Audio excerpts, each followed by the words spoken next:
Thank you. Senator Hawley. Thank you very much, Mr. Chairman. Mr. Chairman, it's great to have this hearing. Thanks for calling it. Thanks to all of our witnesses for being here. Professor Shaw, nice to see you again. Let me just start with you, if I could, Professor Shaw. You talked about the fact that there have been lots of rulings against the Trump administration. That's absolutely statistically true. I disagree with almost all of them. In fact, I think all of them. But the issue of this hearing really isn't the rulings, is it? It's the remedies. Would you agree? And those are distinct things. You may think that the ruling is quite correct, but that's actually not what we're talking about here today. We could have a hearing on that. Maybe we should. But we're talking today about the remedy. And the question is a remedy that binds parties who are not before the court, is that an appropriate thing? I mean, aren't you concerned about judges binding non-parties in their remedies? You may love the ruling, but even if you do, don't you think it's a little bit anomalous for courts to be going out there and binding parties who are not before them? I mean, is that something we want to encourage? Senator, I think that judges have been issuing rulings that impact non-parties since Marbury versus Madison, right? So you're not concerned about it? I'm not. I absolutely think that they can be abused, and they have been abused. Wait a minute. You were very concerned about it just a couple of years ago. Yeah. You said in response to a nationwide injunction on the Biden FDA's mifepristone rules, and I quote, "This injunction's a travesty for principles of democracy, notions of judicial impartiality, and the rule of law." I think I've been consistent today. That was issued by Judge Kaczmarek in a single judge division. They're a problem. Those are a problem. With him personally? Wait. No. So your testimony is if it's issued by Judge Kaczmarek, it's bad? No, sir. It's personal? That is not my testimony. Is the problem with the injunction? You were criticizing the universal injunction here. Issued by a judge in a single judge division. I've been very clear today that those are a problem. By a Republican judge in a Republican division, then it's bad. No, Senator. Otherwise, it's fine. No, Senator. I think that single judge divisions are a problem. What is the principal difference? I'm looking for a principle. I understand you hate the president.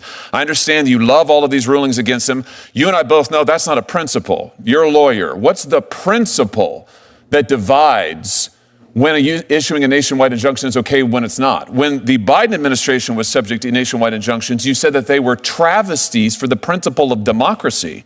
You didn't say the referral to Judge Kaczmarek was a travesty. You said his injunction was a travesty for principles of democracy. Yeah. So, in other words, the translation is just you didn't like the outcome. Is that right? No, Senator. Look, we're talking about, I don't think Article 3 precludes this form of relief. So we are talking about prudential consideration. Prudential meaning political? No. Then give me, so far I have yet to hear it. You've been questioned by multiple senators. I have yet to hear a principle other than the fact when you like the ruling, you think it's great to apply it nationally, including non-parties. When you don't like the ruling, it is a travesty for the principles of democracy, notions of judicial impartiality, and the rule of law. Look, Senator, I'll say I think I am self-aware enough to know that my view of the underlying legal question, I am sure colors my perception of the remedy. I think that we should all acknowledge that.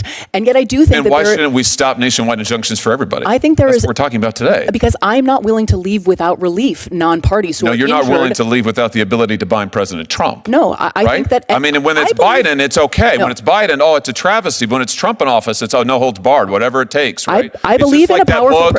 What was it that President Biden's staff said? We've got to do undemocratic, unconstitutional things to save democracy. Why is this the same I believe in a powerful president. I do believe in presidential power, but power and constraint are not at fundamental odds. What is the principle? What is the principle? The legal principle. You've referenced prudence. You've referenced the judges you don't like. What's the principle of when an injunction binding non-parties, which was never done in this country before the 1960s? And let's see the chart, the Trump chart, which was done really only once Trump came into office for the first time. You don't think this is a little bit anomalous? You don't think that's a little bit strange? A very plausible explanation, Senator, you have to consider is that he is engaged in much more lawless activity than other presidents, right? You don't think this was never used before the 1960s, and suddenly Democrat judges decide we love the nationwide injunction, and then when Biden comes to office, no, actually. It's Republican appointees as well, Senator, and the 1960s is where some scholars locate the beginning of this, but others, one before then? Mila Sohoni, who's another scholar, scholar of universal injunction suggests 1913 is actually the first, and others in the 20s. The Republic endured for 150 years before there was a nationwide injunction. Well, the federal government was doing a lot less until 100 years ago. So there's many things that have changed in the last 100 or the last 50 years. So long as it is a Democrat president in office, then we should have no nationwide injunctions. If it's a Republican president, then this is absolutely fine, warranted, and called for. How can our system of law survive on those principles, Professor? I think a system in which there are no meaningful constraints on the president is a very dangerous system of law. That's not what you thought when Joe Biden. That is not what you thought when Joe Biden was president. Every president you is said that is not what you said. You said it was a travesty for the principles of democracy, notions of judicial impartiality, and the rule of law. You also said the Supreme Court senator agreed 9-0 with me on that. You also said when Joe Biden was president, you said the idea that anyone would foreign shop to get a judge who would issue a nationwide injunction was just judges looking like politicians in robes. Again, it threatened the underlying legal system. People just trying to get the result they wanted. It was a travesty for the rule of law. But you're fine with all of that if it's getting the result that you want. Sir, the Supreme Court agreed unanimously with me in that case, right? There was no standing. The case should never have been allowed to proceed. And the combination of parties without standing and the single-judge division. We're talking. No, they did not. They did not issue a ruling on the nationwide injunction. You criticized the injunction nationwide. Listen, issued in a case where no one had standing. Here's the thing. We've now gone 6 minutes, and Senator Kennedy had you for 6 or 7. You couldn't identify a single principled basis. We all know the truth here, which is it's not just you. It's most of my colleagues over here on this side of the aisle, who I respect a great deal, and they were raising very principled objections to the nationwide injunction just 6 months ago, maybe 9 now. And you're probably right. My point is that all that's changed in 9 months is the occupant of 1600 Pennsylvania Avenue. And I realize that my colleagues on this side of the aisle very much dislike that individual, and I realize that you think that the rulings that he has lost are fundamentally sound. We might grant all of that. I disagree with all of that, but we can put that to one side. The question we're talking about here is, should judges, single judges, district court judges, be able to bind non-parties who are not in front of them? And you used to say no, now you say yes. Let's be consistent. I would just suggest to you our system of government cannot survive if it's going to be politics all the way down. Thank you, Mr. Chairman. Can I briefly respond? Sure. I mean, you invoked democracy a couple of times there, Senator. Judges are part of our system of democracy. Democracy is not as simple as majority rule. Judges have always served something of a You would have it be as simple as function. majority rule. When you get the majority you like, you're for the nationwide injunction. When you don't, you're not. Number one, it is interesting as our Democrat colleagues defend these nationwide injunctions that neither of them made any reference to the fact that the number of nationwide injunctions issued in the first 4 months is greater than the entire 20th century and is greater than all of the nationwide injunctions issued against Bush, Obama, and Biden combined, nor did they address the disturbing fact that of the 40 universal injunctions that have been issued in the last 4 months, 35 of them came from the same 5 judicial districts. There is a reason for this. Blue state attorneys general and radical leftist groups are seeking out affirmatively radical judges who they know will impose their own policy preferences. If it were simply, as our Democrat colleagues said, judges following the law, then you wouldn't have to keep going to the same radical judges over and over and over again, because judges across the board should do that. But the litigants know exactly who the zealots are that are on the bench, and that's who they are seeking out. I will also point out that the discussion about the urgency of protecting the safety of judges. Listen, I agree. We should protect the safety of every federal judge, but it is interesting because my Democrat colleagues were utterly silent during 4 years of the Biden administration when you had violent mobs outside the homes of Supreme Court justices unhappy with the Supreme Court's ruling in Dobbs, and the Biden Justice Department refused to enforce federal law and protect the justices. And my Democrat colleagues were perfectly happy with Supreme Court justices being threatened if they disliked the rulings that were coming from the Supreme Court justices. Unlike my colleagues, I believe we should protect judges regardless of whether I agree with them or not. We should protect their safety. And every time you hear a Democrat senator talk about protecting judges from acts of violence, you ought to ask them, why did they not have a word to say about the Biden Justice Department allowing mobs to threaten the families and children of Supreme Court justices night after night after night while Biden's Attorney General refused to follow the law? And with that, I'll recognize the ranking member of the full committee, Senator Durbin. Thank you, Senator Cruz. They asked Winston Churchill after World War II. Would you indulge me for a moment? We indulge you every moment. I appreciate that act of generosity. It's just something you said that I think is actually dangerous and should be addressed, and you're welcome. But when Judge Anderol was killed in New Jersey, the Republican colleagues in the Senate, their outpouring of support, their outpouring of concern, they're willing to work together on a bipartisan bill was extraordinary. It shows the truth of this institution that despite some of the fiery rhetoric that you were sowing, we're really a bipartisan, working bipartisanship. Cornyn and Coons, after the incidents you're talking about, got together and actually passed a bill to better protect our Supreme Court justices, many of whom are friends of ours. You know, Gorsuch and I disagree on a lot of stuff. I knew his wife before he did. We studied together at Oxford. This implication that there was silence when there were threats on their people's houses is absolutely absurd. I remember the rhetoric and the comments, the concern from Coons. I actually distinctly remember you, Chairman, on more than once condemning those attacks on Republican-appointed jurists. To say things like that feeds just the partisanship in this institution and feeds the fiery rhetoric. And it's just plain not true. It's just plain not true. And I think you know that, but we can pull from the record from my colleagues in real time, literally days afterwards, condemning it. There's a lot of substantive things to say here, but to think that the lack of humanity when people's homes are being threatened was not in existence, I think that's unfair and really concerns me that you would say that in the way that you did. Well, I thank my colleague from New Jersey. I will note, as John Adams observed, that facts are stubborn things.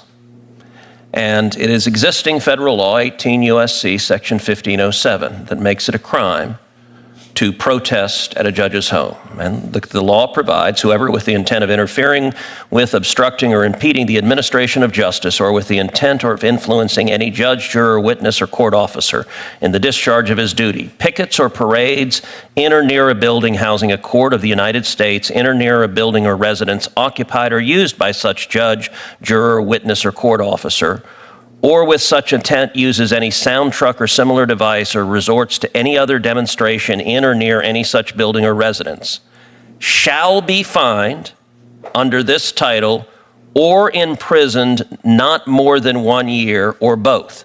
That is federal criminal law.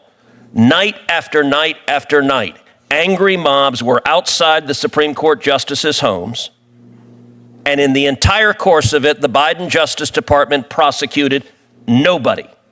We had the Attorney General sitting at that table, and multiple Republican senators asked him, why are you not enforcing the law? What they are doing is a crime. And my friend from New Jersey said, it is a lie to say we, the Democrats, condone this. I would challenge, my friend, find a single Democrat senator on this committee holding the Attorney General to account for not enforcing this law. I was here at those hearings, and I do not recall a single Democrat senator saying to the Attorney General, you should arrest these people who are violating the law, you should protect the judges. I agree that there was general language against violence, but not a single Democrat senator that I ever saw in this committee was willing to hold Attorney General Merrick Garland to account for flagrantly disregarding the federal criminal law because the Biden administration agreed with the protesters and I think wanted those justices harassed at their home. I really appreciate that you've now shifted the accusation you made earlier. Your accusation was that we were silent in the face of protests at Supreme Court justices' homes. Again, we joined together in a bipartisan way, not only to condemn that, but to pass legislation to extend round-the-clock security protection literally days. It was introduced May 5th, passed the Senate in a bipartisan fashion on May 9th. So if you're saying that we didn't criticize Did the Merrick Biden Garland, DOJ arrest a single person under this law? You are now changing the No, that is what I said. That is what I said. Again, I'll pull the record. Did the Biden DOJ arrest even one? Again, The answer is no. my point to you is the accusation that the Democrats on this committee do not care about the safety All right, so let me of ask you federal this. judges. Should I did the not Biden interrupt you, DOJ sir. I would appreciate if you let me finish. I am sick and tired of hearing the kind of heated partisan rhetoric, which is one of the reasons why we have such divisions in this country. The attacks we see from the President of the United States of America trolling and dragging judges through is what we should be talking about that puts people in danger. I'm simply taking issue with the claim that you made at the top that people on the Democratic side of the aisle do not care about the safety and the security of judges and said nothing. You said we were silent after people's houses were protested. That is a patent lie, sir. We were not silent. We took action. We joined in a bipartisan way to protect those judges, as was done in a bipartisan way to protect a New Jersey judge after their horrific attack at their home. So I see you now trying to shift the debate to whether we talk to an attorney general. I'm simply taking issue with this accusation that somehow we Democrats are so bad because we don't call out threats to our judicial colleagues. And that is wrong. You could change the argument now that you want, but what you said was patently not true and was in fact a patent lie. So I do enjoy the fact that my colleague from New Jersey raises his voice and says it's a patent lie and says he's doing so in defense of lowering the rhetoric. There is some irony to doing those two together. I'll point out that in the entire course of those remarks, Senator Booker did not dispute the central point I made, which is the Biden Justice Department arrested 0 people, prosecuted 0 people, for violating the criminal law, and every Democrat senator on this committee was silent about it. And this was an ongoing pattern for months. And I would note also that the senator from New Jersey clutched his pearls about language threatening judges, and yet I do not recall a single Democrat senator of this committee saying a word when Chuck Schumer went to the steps of the Supreme Court and threatened the safety of the Supreme Court justices by name, Gorsuch and Kavanaugh, and he said, "You have unleashed the whirlwind and you will pay the price." And not a single Democrat senator had a word to say about this. And so their outrage is selective. And I will give my colleague from New Jersey a chance to just answer a simple yes-no question. Should the Biden Justice Department have enforced the criminal law against protesting at a justice's home? Yes or no? So the rank hypocrisy of Chuck Schumer apologizing the next day and you holding that standard for him and not for your president, who you actually rightfully described when you were running against him in a primary. I would love to run those tapes of how you perfectly talked about the danger of our president and his rhetoric. But now you are failing, in fact, blind to the very things you're accusing Chuck Schumer of. I don't think Donald Trump would know an apology if it hit him in the head. Never has said apologizing. So again, you are very, very, sir, very, very deep into the waters of hypocrisy in your criticisms of Chuck Schumer. So let the record reflect that Spartacus did not answer the question and did not tell us whether the criminal law should be enforced, because he knows the answer is yes. And he knows that the Biden Department of Justice was being wildly political and partisan in refusing to enforce the law because they disagreed with the Supreme Court justices' rulings.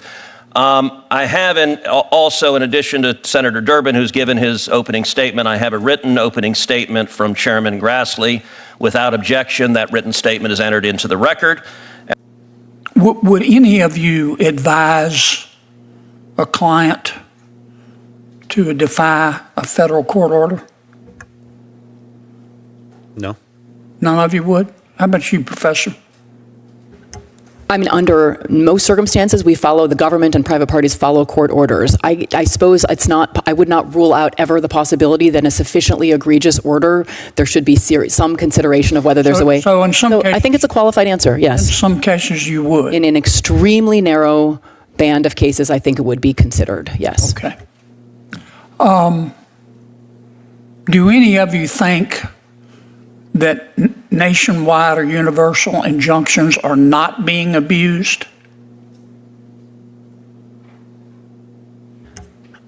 I'm not sure what if I may, Senator, I'm not sure what the time horizon of the question is. I don't think that there could be good faith disagreements about the correctness of some of them, but I have not seen in the last 4 months Professor, you're abuse. smart, No. I've read your stuff, and I've read your writings. I don't want to get bogged down with this, but I have little respect for your opinion because I've read your stuff. When someone is in the White House that you agree with and someone gets a universal injunction against him, you don't like universal injunctions. You called them judges acting like they're politicians in robes and judges looking like crass political actors. But now that President Trump's in the White House, who you dislike, you think that universal injunctions taste like pumpkin pie. So I have to discount what you say because I think you act on your political beliefs. And I worry that that's what you're teaching your kids. So I'll leave you out of that. Do you think nationwide injunctions are being abused? Certainly, Senator. I think that is. They're being abused by both sides, aren't they? Yes, Senator. Both Republicans and Democrats are forum shopping, aren't they? Certainly. Professor, do you disagree with that? I think both sides are abusing them. I agree. Okay. Both sides. Yeah. There are no clean hands here.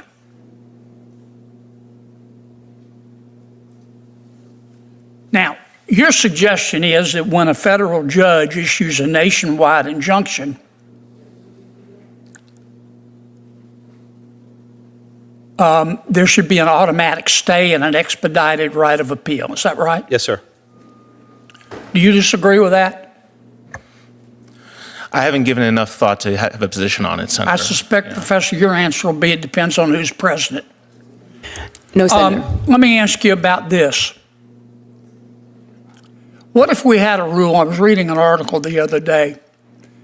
I'm not suggesting it. I just want your opinions. That said, if a president, any president, issues an executive order, let's say, that clearly violates settled Supreme Court precedent, that a federal judge can't issue a nationwide injunction. For example,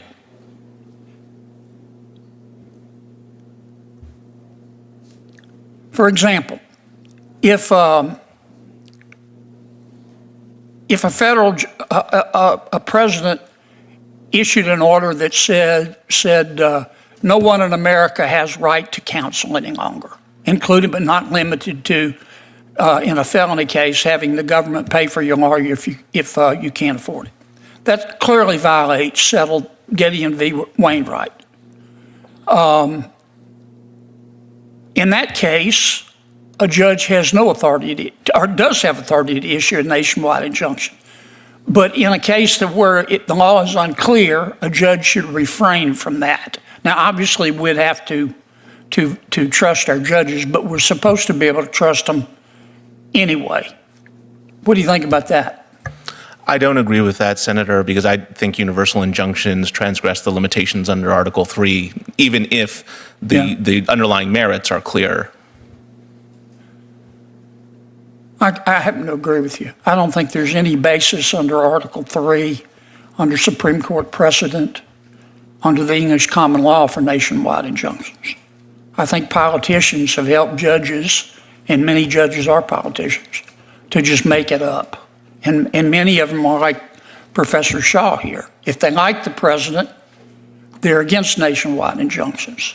If they don't like the president, they're for him. Professor, let me ask you this while I have you. On April 22nd, 2024, you said there are some members of the Supreme Court that are evil. Which justices were you talking about? I'll take it your word, Senator. I don't recall using that word, but All right, here's what you said. You were talking about the majority opinion in Muldrow v. City of St. Louis. You said, quote, Justice Kagan, will she be able to control the opinion's future distortion by her evil colleagues? Probably not, end quote. Who were you talking about? sir, I'm very skeptical. If there's a transcription, it was probably a transcription error. I do not think I said. No, you said it. Why don't you own up to it? Which you call some of the members of the Supreme Court evil. Now, which ones do you think are evil? I would have to refresh my recollection. I've been very critical You're of some embarrassed members of the that Supreme you made Court. that statement, aren't you? I'm You're an told, officer Senator, it of the doesn't sound court. like something that You know I what would I'm say. embarrassed at? That you're teaching our kids. I don't refer to Supreme Court justices as evil in the classroom, on sir. your podcast, April 22nd, 2024. Okay, well, big as Dallas. And you're an officer of the court, and you're here advising us to be respectful to federal judges, and you say they're evil members of the United States Supreme Court? Gag me with a spoon. You're part of what's the problem in all of this. Thank you, Senator Kennedy.